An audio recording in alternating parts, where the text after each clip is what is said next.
नमस्कार दोस्तों। जो कर्मचारी कल तक चुपचाप अपने दफ्तर में बैठकर अपना काम कर रहे थे, वह आज सड़कों पर उतर रहे हैं। कर्मचारियों की सिर्फ एक ही मांग है, पुरानी पेंशन बहाली। आज के इस वीडियो में हम जानने की कोशिश करेंगे आखिर ओपीएस क्यों महत्वपूर्ण है और क्या सरकार इसे लागू करेगी, और अगर लागू करती है तो इससे क्या प्रभाव पड़ेगा।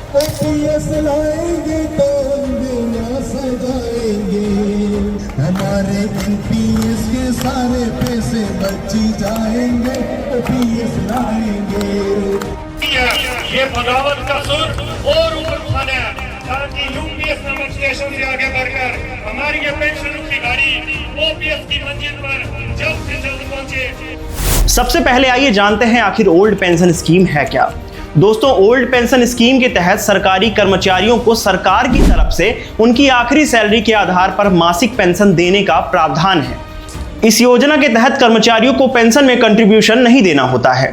ओपीएस की शुरुआत ब्रिटिश शासन काल के समय हुई थी, जब 1924 में सिविल प्रतिष्ठानों पर रॉयल कमीशन ने भारत में सेवारत अपने कर्मचारियों के लिए सक्रिय सेवा के दौरान वेतन का आधा हिस्सा रिटायरमेंट के बाद पेंशन के रूप में देने की सिफारिश की थी, जिसके बाद इसे लागू किया गया था। लेकिन जब समय आया 2004, तो तत्कालीन वाजपेयी सरकार ने ओल्ड पेंशन स्कीम को बंद करते हुए न्यू पेंशन स्कीम को लागू कर दिया, जिसके बाद से ही कर्मचारी लगातार पुरानी पेंशन बहाली की मांग कर रहे हैं।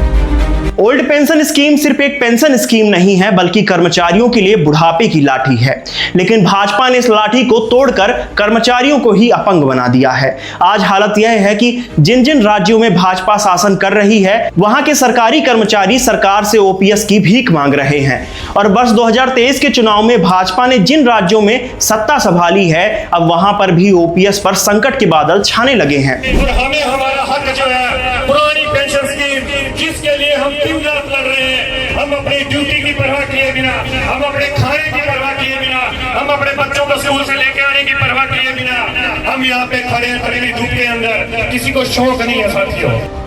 एक कहावत तो आपने जरूर सुनी होगी, चोर चोर मौसेरे भाई।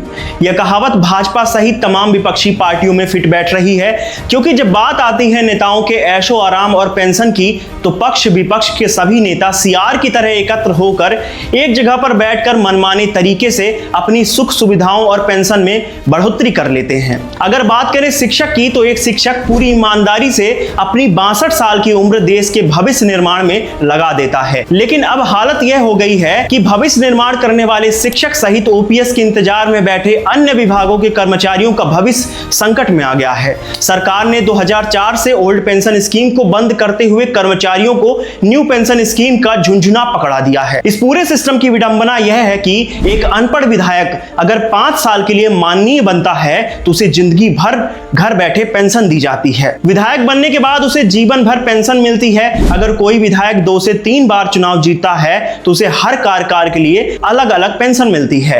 अगर बात करें मध्य प्रदेश की, तो यहां पूर्व विधायकों को 35 से 40 हजार रुपए तक पेंशन दी जाती है। देश में चपरासी से लेकर सुप्रीम कोर्ट के जज तक को केवल एक ही पेंशन मिलती है, लेकिन सांसद, विधायक और मंत्रियों पर यह नियम लागू नहीं होता। यानी विधायक से यदि कोई सांसद बन जाए, तो उसे विधायक की पेंशन के साथ ही सांसद का वेतन भत्ता भी मिलता है। इसी तरह से राज्यसभा सांसद चुने जाने और केंद्रीय मंत्री बन जाने पर मंत्री का वेतन भत्ता और विधायक सांसद की पेंशन भी मिलती है, जबकि सरकारी अधिकारी और कर्मचारियों को केवल एक ही पेंशन दी जाती है। देखिए, जब बात आती है सरकार बनाने और चुनाव जीतने की, तो इन नेताओं को ना तो आर्थिक संकट की फिक्र रहती और ना कर्ज की फिक्र रहती। चुनाव जीतने के लिए यह नेता अपने कपड़े तक गिरवी रखने को तैयार हो जाते हैं। यह किसी एक पार्टी के लिए नहीं है, बल्कि सभी पार्टियां ऐसा ही करती हैं। अब उदाहरण के लिए आप मध्य प्रदेश ही समझ लीजिए, जहां सरकार एक के बाद एक कर्ज लेकर लाडली बहनों को हर महीने 1500 करोड़ रुपए से अधिक की राशि वितरित कर रही है। लेकिन जब बात आती है पुरानी पेंशन बहाल करने की, तो सरकार कहती है अगर हम ऐसा करते हैं तो हमारे ऊपर अत्यधिक वित्तीय भार आ जाएगा। लेकिन अब दफ्तर में बैठकर चुपचाप काम करने वाले अधिकारी कर्मचारी सड़कों पर उतर रहे हैं, जिसका असर अब चुनावों में भी देखने को मिल रहा है। सरकार से ओपीएस की भीख मांगने वाले कर्मचारी अब धीरे धीरे आक्रोशित होकर सरकार को चुनौती देने की तैयारी कर रहे हैं, जिसका नजारा हाल ही में उत्तर प्रदेश में हुए लोकसभा चुनाव के दौरान देखने को मिला है। हालांकि मध्य प्रदेश में लाडली बहनों ने भाजपा की इज्जत बचा ली, लेकिन उत्तर प्रदेश में बेरोजगारों और कर्मचारियों ने मिलकर भाजपा को नंगा कर दिया। मोदी लहर की बात करने वाले नरेंद्र मोदी खुद ही अपनी लहर में बहते हुए दिखाई दिए।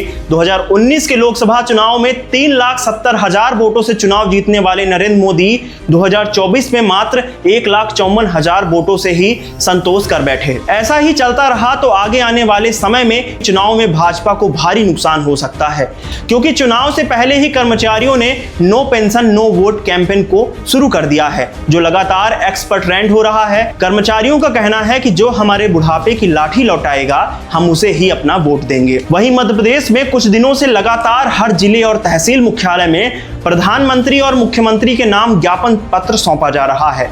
कर्मचारी दुखी भी हैं और अब ऐसा लग रहा है कि कर्मचारी सरकार से आर पार की लड़ाई लड़ने को तैयार हैं। मेरा नाम है संजय और ऐसी ही तमाम अपडेट्स के लिए चैनल को सब्सक्राइब जरूर करें। तब तक के लिए धन्यवाद।